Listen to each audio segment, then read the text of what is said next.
most, I want to say a huge thank you to Brad Hamler, who is joining us today to talk all about his experience as an actor in Vertical. So I'm going to ask Brad to tell us a little bit more about himself. Hi, everyone. Nice to be here in this space. Thank you, Jen, for having me here. Vertical Drama Love has been great exposure that I didn't know anything about this until very recently, and it just seems to, Jen, you have given us a whole new life. And so all of us the actors who are working in this space owe you a great deal of gratitude. Thank you. This would not have been possible. So it's a pleasure to be here to talk to you today. A little bit about myself. I am currently in Long Island, New York, which is just out of New York City, Manhattan, where I did live in Manhattan for about 15 years, and then moved out here to Long Island about 7 or 8 years ago. But it had very easy access to the city by train, so it's just kind of like considered a suburb of. But I think some Long Islanders probably wouldn't like that. But I'm originally from the Midwest, Ohio to be exact, and I came to New York in 1986, actually.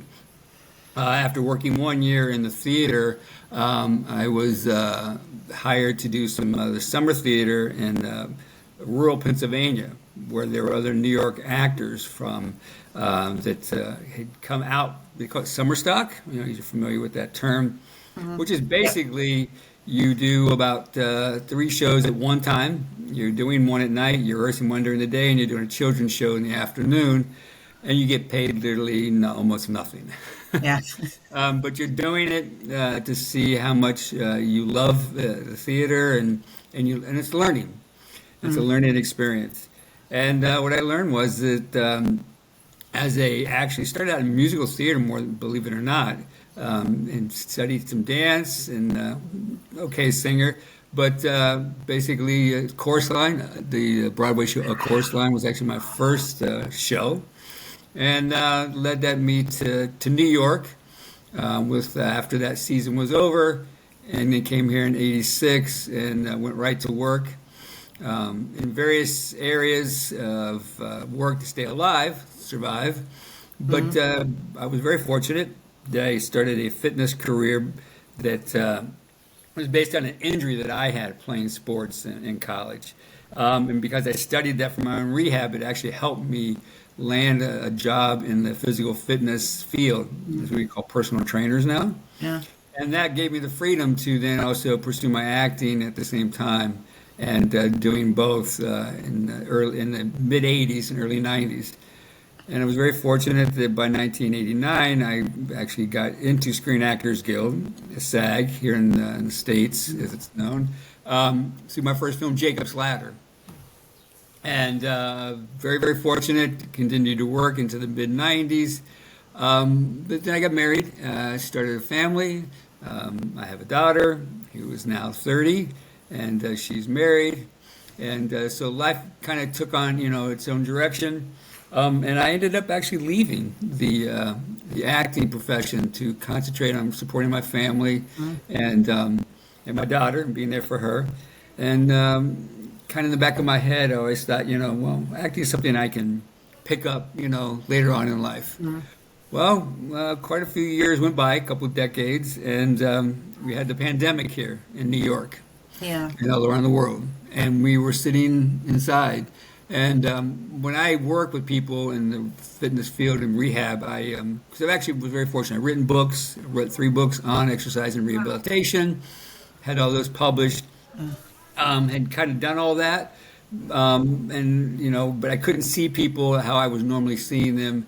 And was sitting here one night watching the Kaminsky Method on Netflix with my wife, and she said, "Look, see how he went back into acting." Even though he thought it was over and he was too old to do it. She said, "You always said you would go back to acting. Why don't you try?" And I picked up the phone after a couple of decades and found out this thing called self-tapes. And because you've been out for quite a while, a lot of the sort of auditions and all that had moved on a lot. Correct. And so I didn't realize that. So I said, was this because of the pandemic? And they said, well, definitely now because we're using it exclusively, but it started before that. Yeah. And I was like, oh my gosh, because back in the days, you had to run around town and go across and you drop everything and go to an audition and then run back. And that's kind of what happened. I got torn between the two worlds. But then now finding that the world had changed and this self-tape, I could set myself up here at home. I turn out 3 or 4 auditions every week at least. But basically, I restarted my acting career in the midst of the pandemic. And it slowly took a while to kick in. And then about the November of 2023, I saw a listing of this thing called a vertical drama. And they said under scripted shows, and I set myself up on portals like Backstage, and it came up on Backstage. And vertical drama, what is that? Just the term, and it just kind of was intriguing. I applied for it, had a self-tape sent in.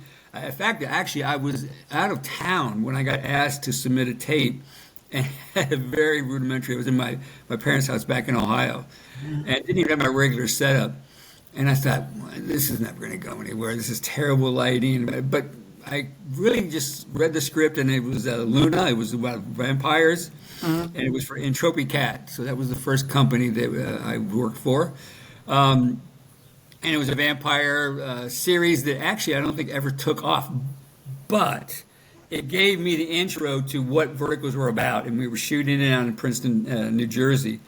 And every person that it's turned out that worked on that particular shoot has gone on.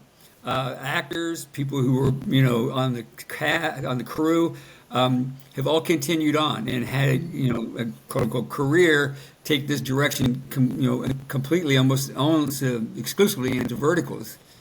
Entropy Cat then hired me about a month later in December of 2023 to do my first bad guy, or as you would say, baddie, role in one of their things. I think it was "I Love You, Santa," Santa Claus, or something like that was the title, and that's when I had my first foray into playing a villain. And the scripts, at that time were a little, sketchy, and so the director said, you've done this before, clearly. And it was kind of like an interesting thing, having had a theater background, when I came back to self-taping, by the way, and I literally restarted my acting career on a cell phone. I mean, literally this cell phone. Yeah. And theater is big, and so the camera is small, and this camera is even smaller. And the word of verticals comes in like this. So every little thing that you do, every glance that you make is just projected so much more. And I love that ability to bring a kind of an intensity in such a small space.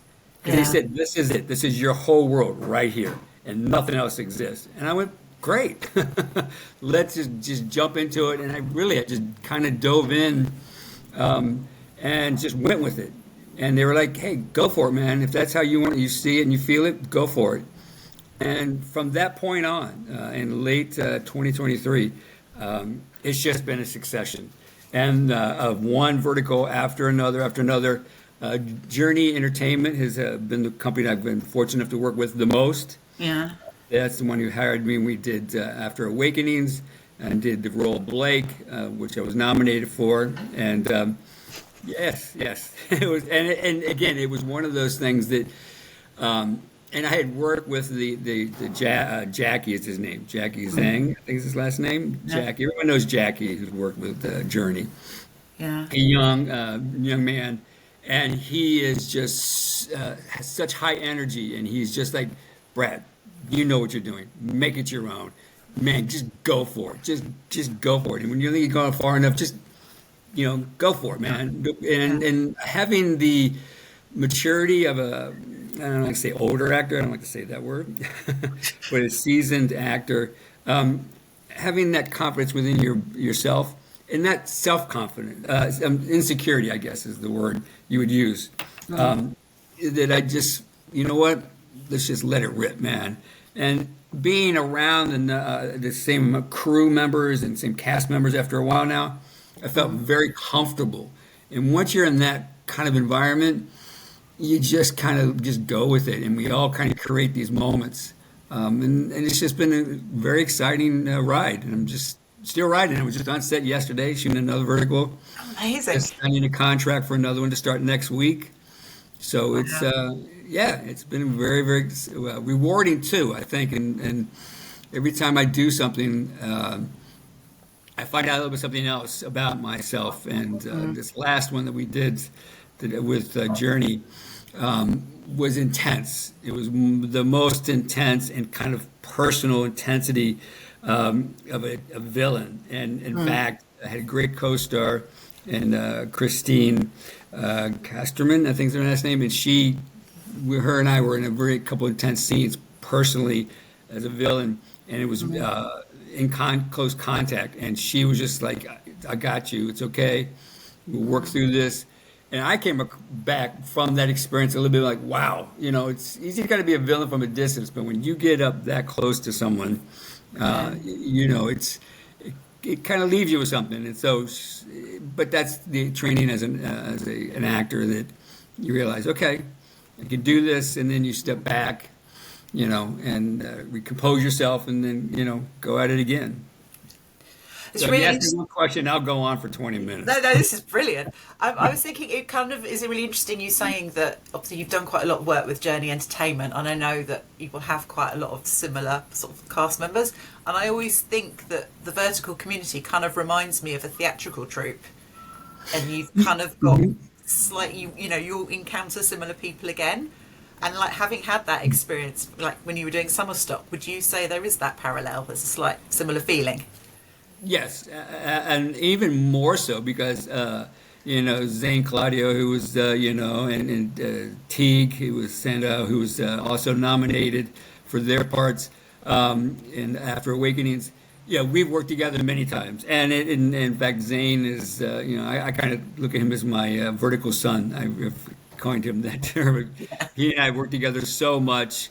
Together, and yes, and once you get on set, and before we even get on set, we see call sheets, and I look at the call sheet and I go, okay, yeah, now I see who I'm working with, and great, I already have a sense of security. I know who I'm working with. I know what I'm dealing with. I look at the who's directing and the other people in the crew, and so so it's almost kind of like we don't even, after we wrap, like we did last week, we always say, we'll see you on the next one.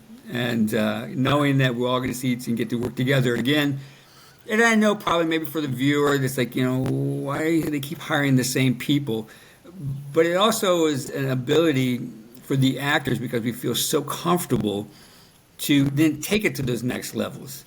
And even though there was a couple of new people in on this last one that we did, the core of us were the mainstays. They've been working with Journey.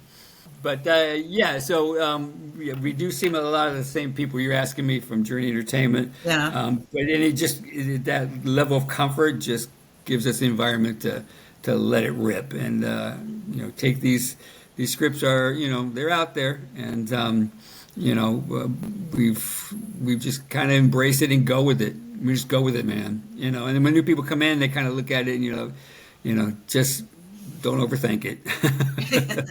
Don't overthink it. You see some theater, and the people come in and say, yeah, just go with it, man. It's it works. It'll work. Because that leads on very nicely to your nominated role for Best Villain as Blake in After Awakening, Sibling Strike Back, which I think is probably the fan favourite so far of your roles and of the verticals.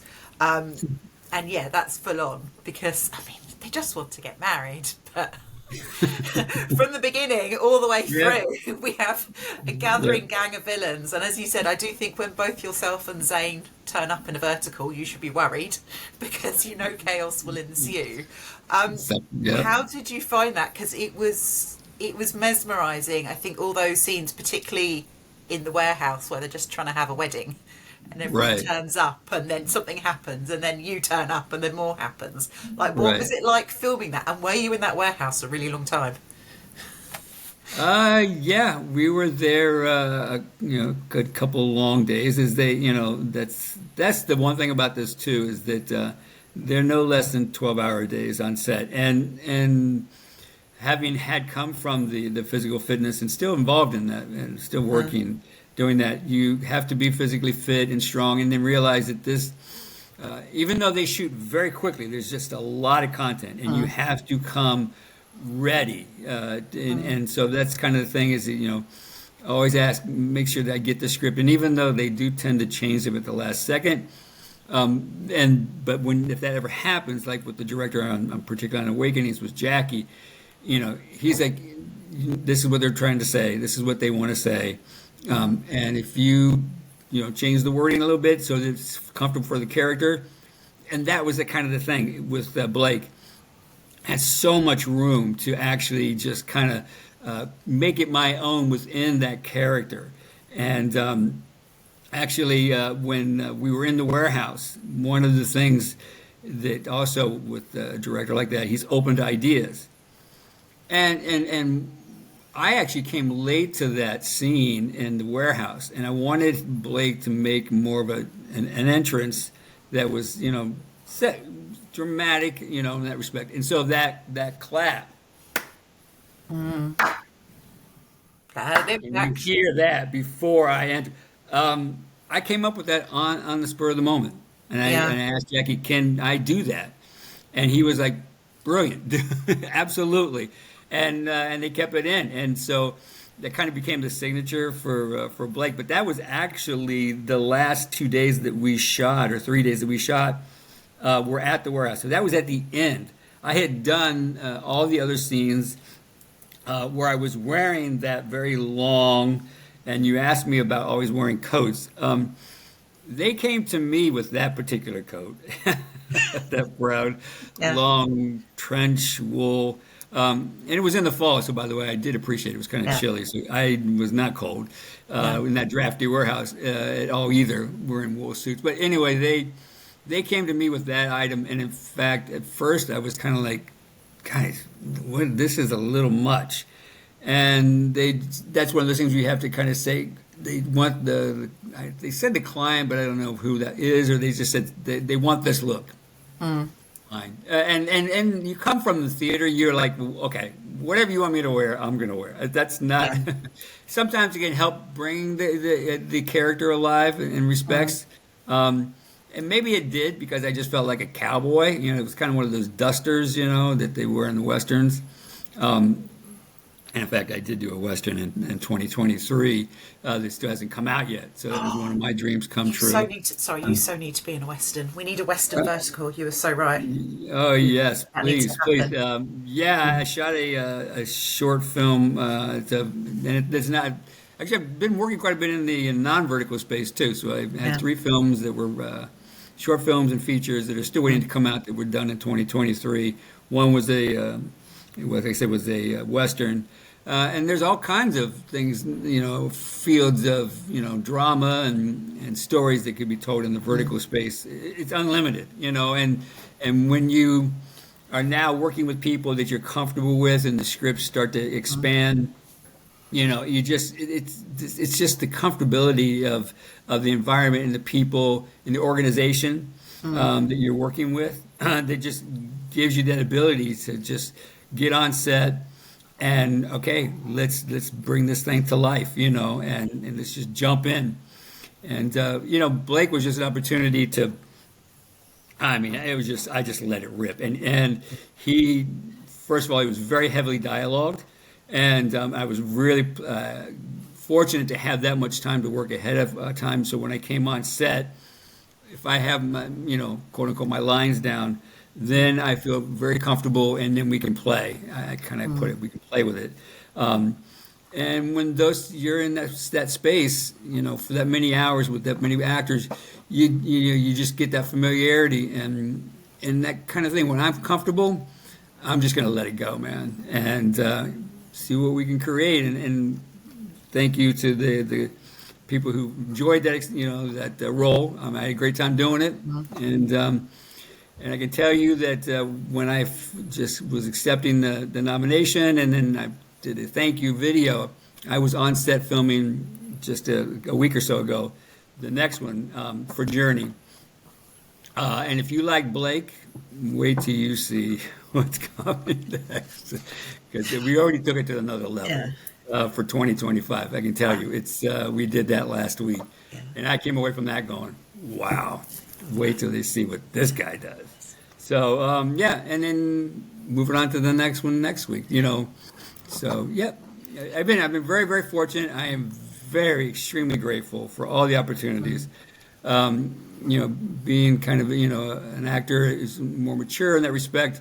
The perspective of having this ability to and format to work and play in is I couldn't be more appreciative of the opportunities that have come my way. It really is just a second life that I could not even imagine. And I feel like it's just getting started. We're just really scratching the surface of what's possible here in verticals. And it's, Hollywood's taking notice. We saw that article came out, I think it was at Showrunner. Yeah, I think so. Last week. LA Times did one the other week as well. Mm-hmm. So, yeah. And so, mainstream media is starting to take a look, and we're like, hey, we're here. We've been here a little while, and welcome. Let's bring some more eyeballs to it. Can only help. So with your villain roles, obviously some have a little bit of we're given as viewers a bit of motivation, backstory, but often there's not a huge amount. It's just, this is who they are. Right. So when you're playing that, do you fill it out in your head, or are you just like, this is who they are, I'm just going to go for it? Yeah, I think this is just who they are, and exactly that. You just go for it.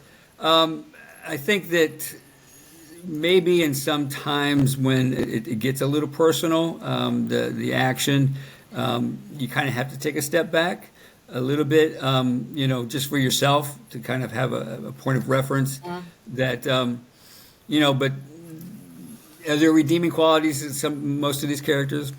No. But that's kind of the realities, that these heightened realities that you create in this space. That's what's unique to this. They're not making excuses for who they are. They just are.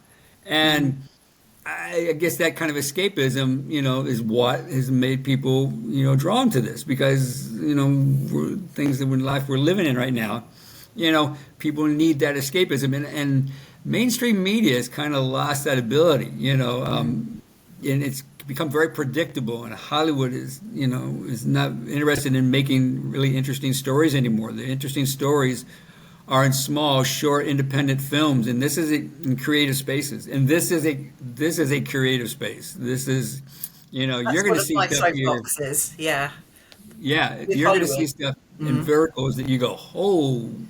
Yeah. Didn't see that coming, and that's what you want. You want people to, be wowed a little bit now, because people become so bored of seeing the same old, things over and over. At least it feels that way to me. My theory with a lot of Hollywood at the moment is that you've either got an endless franchise, which mixtapes, or often there's the predictability of, okay, a book does well, then it becomes a movie. I used to be a bookseller, so I'm always like, well, the book's better. I don't need a movie. I've read the book. Right. So for me, once you take those two things out, there's not that much out there, and then you compare it to vertical and just one platform, you've got a minimum of 20 great things to watch. So for just volume and different things you can access, it's like there's not even a competition. Do you remember these books that were popular here in the 80s, maybe even 70s, romance novels? Yeah. Those little romance novels. And the covers of the shoots for these verticals remind me exclusively of that. Like Jackie Collins, isn't it? Yeah, exactly. So these are kind of like, romance novels come to life with a heightened level of, reality, you know. And so people like that escapism, and you just jump into these stories and these characters.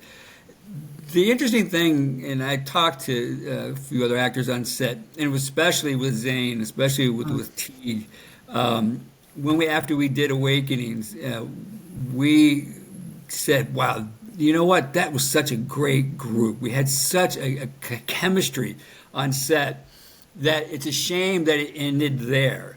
That, because when we think series in this country and the United States, it's the same characters, and you revisit those characters with each one of these verticals are standalones.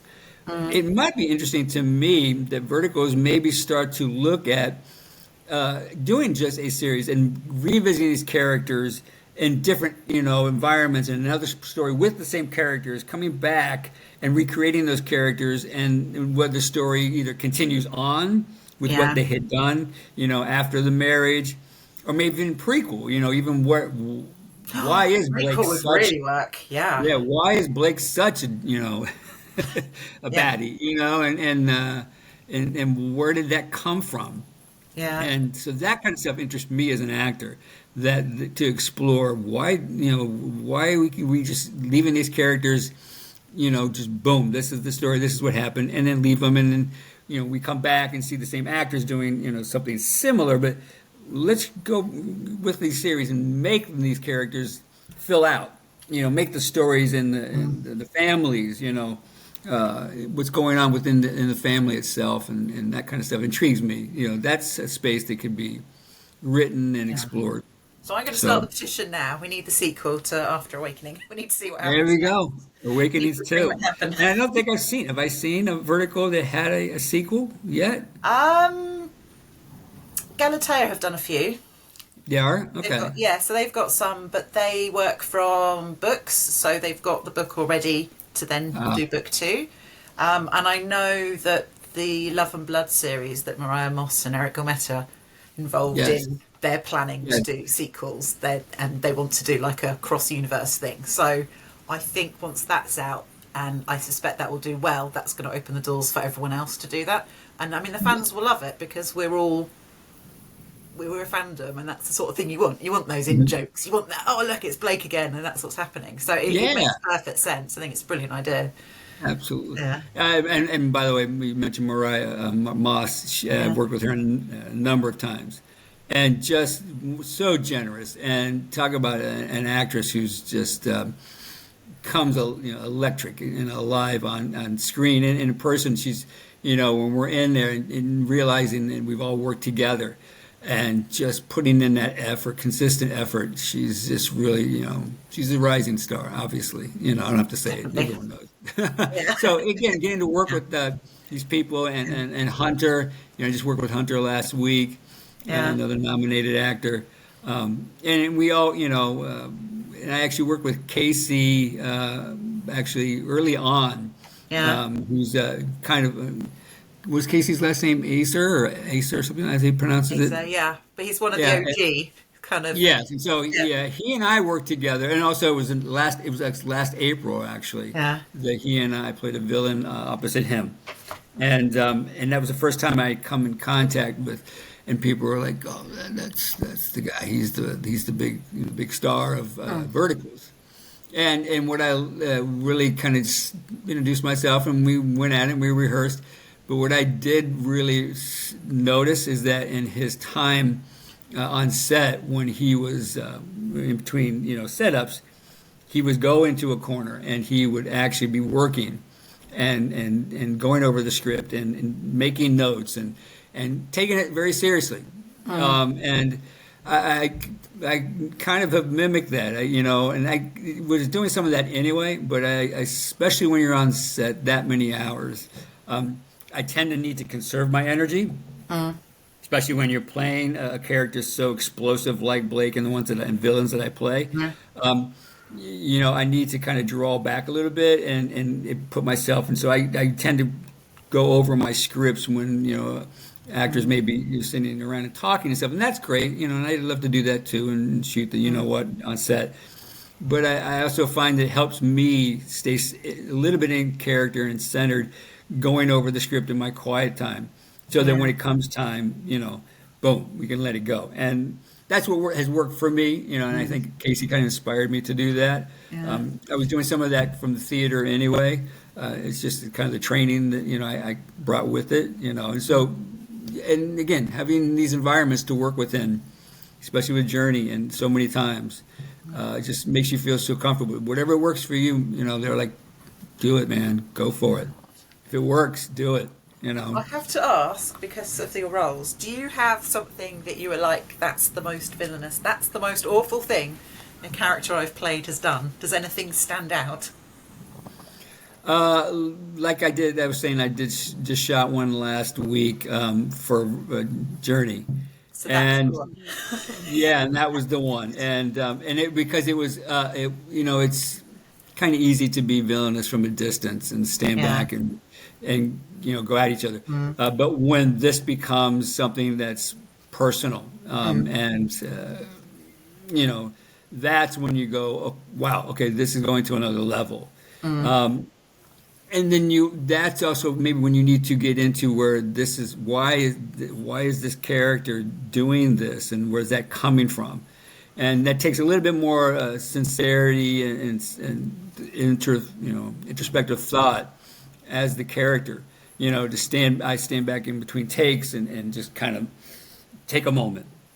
Yeah. And then again, working opposite, an actor who's just as into it as you are, really helps create that environment. And because the sets are kind of small, the crews are very very, very comfortable, and the world is right here. It's so intimate that you can create that, and when you feel that, it can become very intense and very personal very quickly, and that's what draws people in. I mean, and it's so interesting that whenever we have the opportunity of working over and over with the same people, when new people come in, we always say, this is vertical reality.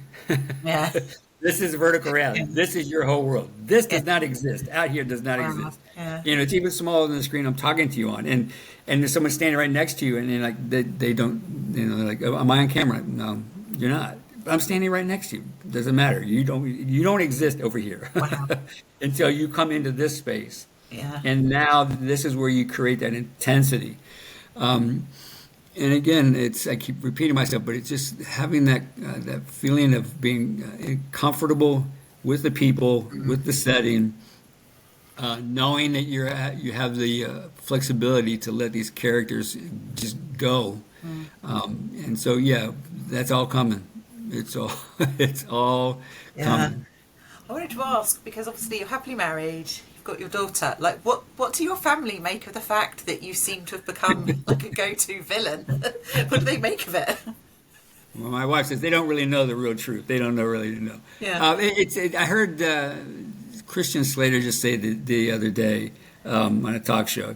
He said it's easy. It's the opposite.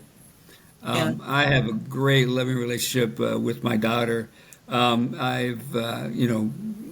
She's the center of everything that I've ever done, and I've always, there's nothing been more important to me than being a good dad. So I know what the opposite of being a good dad is, because I am a good dad, and so it's just the opposite. And for some reason, it's just I guess that I just have this ability to access and not be afraid to go there.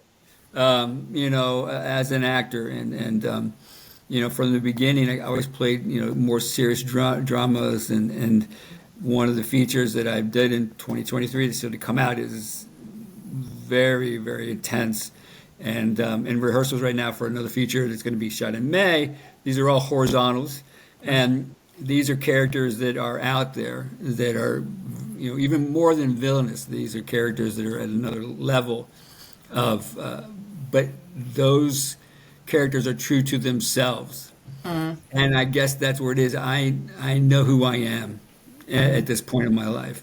I'm not trying to be something that and that's the thing about the camera. If you're trying to be a villain, people see through it. You've got to be able to bring that villainous out from within you, wherever it comes from, whatever it takes, and not be afraid of it. Not be afraid. It's not me. It's the character. So, obviously, you do it brilliantly, which I think is why kind of people are really drawn to your roles. But I also would love to see you get to play different roles as well. I would love to get you to play one of the few lovely vertical parents. There seem to be some more coming through in scripts. Is that something you'd like to explore? Some kind of more different characters?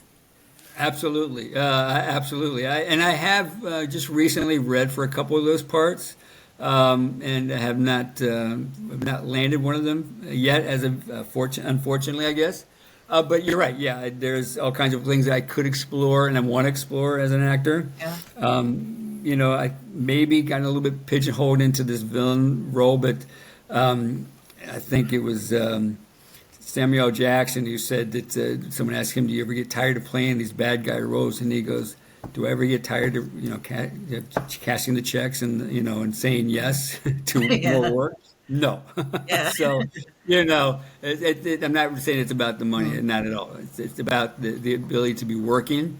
And Yeah. if this is the space that I'm going to be able to work, then by all means, if other ideas come up, and I do, think that I know I have the ability to create different kind of characters. But I also do it. I think I'm thinking back, especially the one we did last week. There is a moment that I created with the actress that plays my wife in this particular role.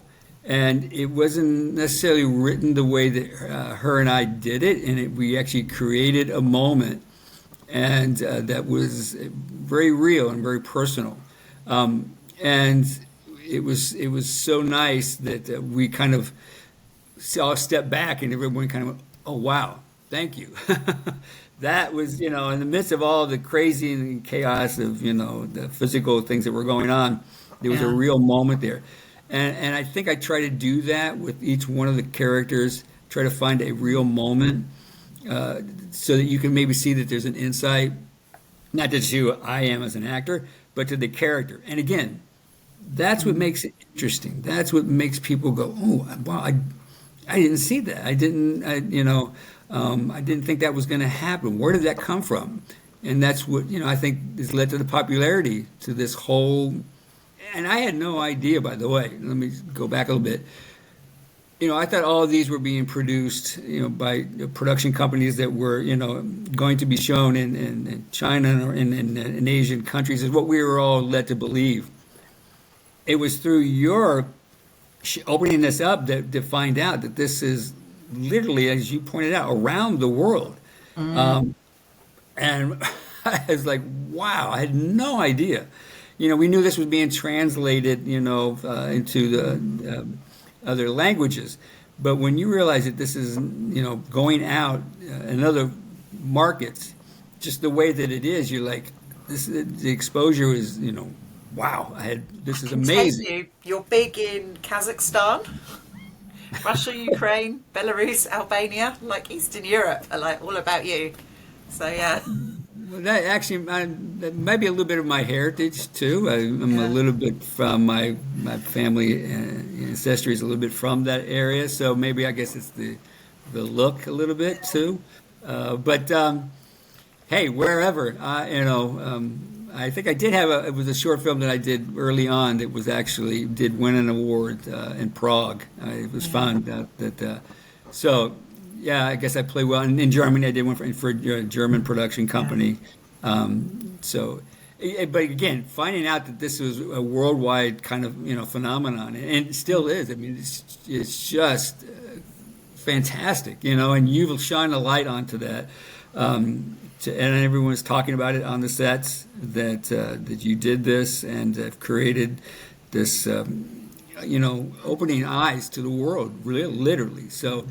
And credit to you that you're sitting, like you said, at home at your dinner table, and you created this, and and I told you before, I'm sitting here at my dining room table and in my living room, and you can create something that goes out to the world, and you just got to say, you know what, why not? It's the beauty I'm of gonna do this. Beauty of it. And we kind of get over our heads sometimes, but you know what, we're gonna survive. Yeah. You survived it, Yeah. and more than survived it, you created something that's is now taking on a life of its own, and so we all owe you a great deal of debt in the vertical space. You. Well, I always say as well, I'm very grateful to all of you because I'm like a lot of fans that I came to Verticals when I was having sort of hard stuff in my life. I couldn't really focus on more traditional media, and verticals sort of fill that gap when you can't focus. And I kind of always like that sort of saved me when the hard stuff was going on. It was the only thing I could switch off with. And then I've just Right. stayed ever since. And then I've got more and more convinced that some of the best acting, creativity, interesting ideas are going on in verticals. So that's kind of why I stayed. So just wanted to shine that light and give the credit where I think it's due. I just want to say as well, as fans, we do want a musical vertical. So I'm like trying to use these interviews to gather everyone's skills. So clearly we need to get you on that list as a sort of song and dance man leading it. Oh, well, I don't know if that ship has sailed, but it has been a long time since I have done. But interesting enough, the dancing part of it is actually, that's how I met my wife, was actually through ballroom dancing, and actually more specifically Latin dancing and salsa. Okay. Yeah, Blake might surprise people and break out into a salsa But and we need awakenings everyone to too. know that Brad can dance. So We need yeah, a we could. ballroom dance vertical. I mean, what better for high drama? That needs to There happen, you right? go. Amazing. Absolutely. Are The there any other possibilities skills are you've literally got? endless. Are there any other skills like that you'd love to bring onto the vertical screen? No, most of the time that's what I get when people find out that Yeah. I can actually dance. They're like, "Oh, wow, Yeah. didn't see that coming." I'm like, "Why not?" It's like, it's again, it's just kind of life. Yeah. I've had a lot of experiences. Like I said, I've been very fortunate to write books, to impact people's lives in the rehabilitation Yeah. space through my work, and still continue to do that. Again, I have the ability now I run my own business is what I do as a rehab Yeah. specialist. And in between, whenever I'm not shooting, I'm with clients and creating something that it does have lasting effect, in the real world.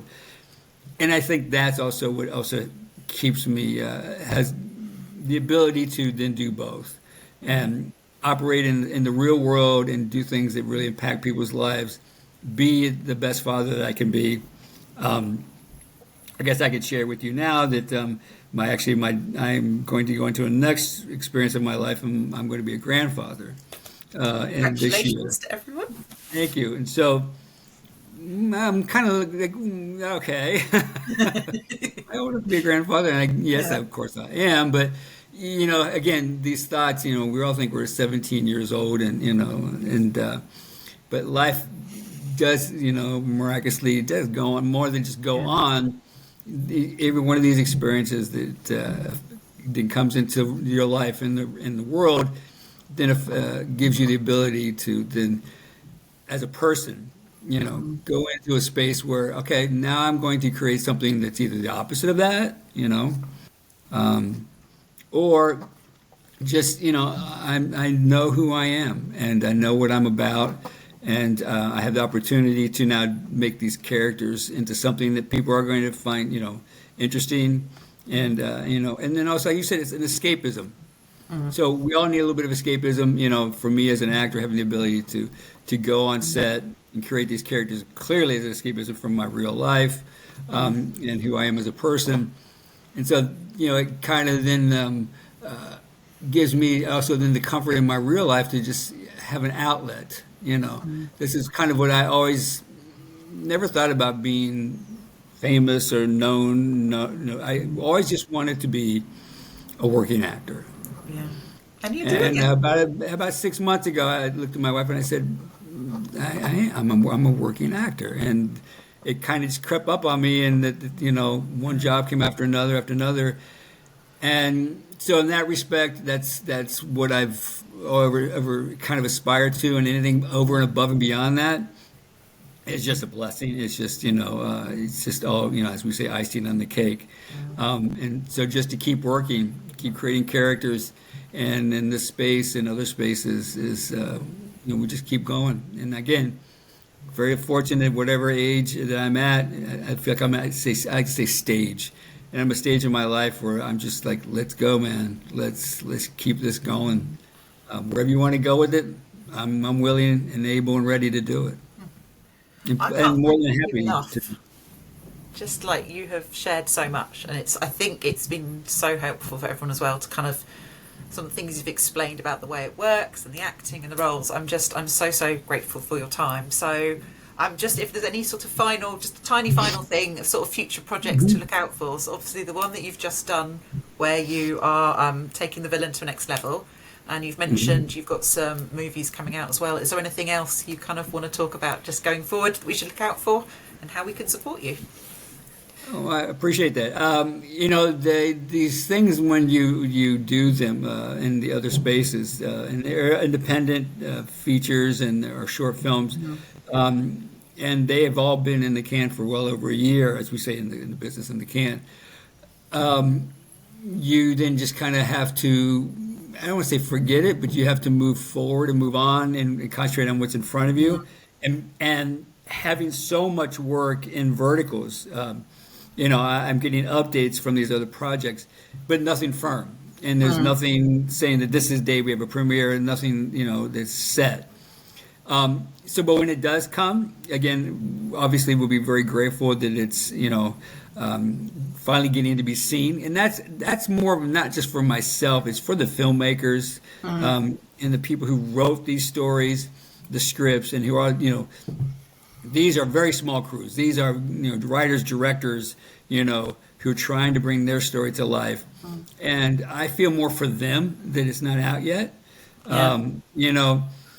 And so you just kind of have to sit back and go, just keep watching. And there's more to come. And I share everything I can as soon as I can. Some things I can't share, with those other films, especially the future projects. But what I do like about it is been in rehearsals for this next film that I'm working on months in advance.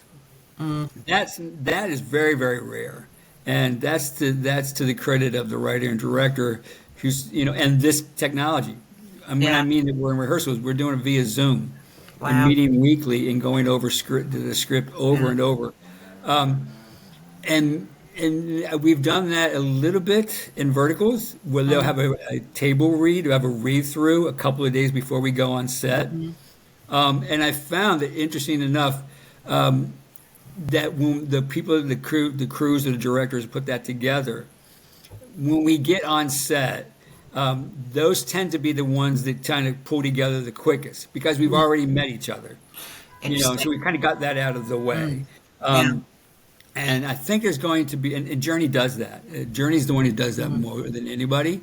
Their ADs and directors, hold these table readings. And in fact, real quick story, when I was not particularly like I look like I am today, on one table read, I had just come from working outside, and was reading for that character I just told you about. And the woman who plays the grandmother saw me on set, and she goes, "You're not the same guy that was on the Zoom rehearsal." And she goes, when I saw that, she was thinking, "There's no way that guy's going to be able to play that part," And then now, when you showed up, I said, "Oh yeah, I get it," And after I heard you read, so it's again, these opportunities to create things, in these spaces are just very unique, and it's a again, like I say to people, just keep watching this space. That's not an original thing to say. But a good way to end. Keep watching. Keep watching, please. Please. And keep supporting everyone in the vertical space. I don't know if you realize how much that people, because everyone is talking about it on sets, and they're talking about you, and they're talking about vertical drama love. And if they don't know about it, I did tell everyone that when I was trying to get some votes, that and actually not just to vote for me, but also to follow and subscribe to your website. And I know every actor that I put in that direction did do it. Thank you very much. You're getting more and more followers. Then I get the attention on you, so it's all good. Thank you so much for your time. Absolute superstar.